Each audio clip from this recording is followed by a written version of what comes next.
जय Malhar news चॅनलच्या सर्व प्रेक्षकांना सपना चौधरीचा नमस्कार।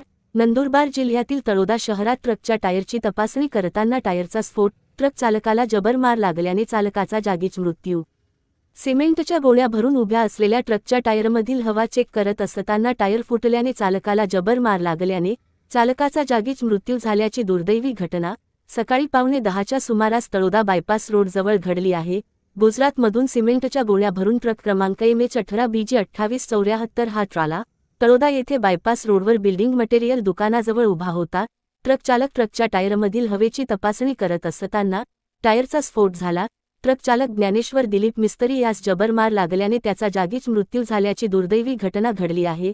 कलावती फाउंडेशनच्या रुग्णवाहिकेने मदत कार्य केले। रुग्णवाहिका चालक अण्णा पाटील, राकेश महाले व योगेश पाडवी यांनी ट्रक चालकाला उपजिल्हा रुग्णालयात दाखल केले। पोलीस घटनास्थळी दाखल झाले होते। या घटनेत ट्रक चालकाचा मृत्यू झाल्याने परिसरात हळहळ व्यक्त होत आहे। तळोदा प्रतिनिधीसह सपना चौधरी, जय मल्हार न्यूज, नंदुरबार।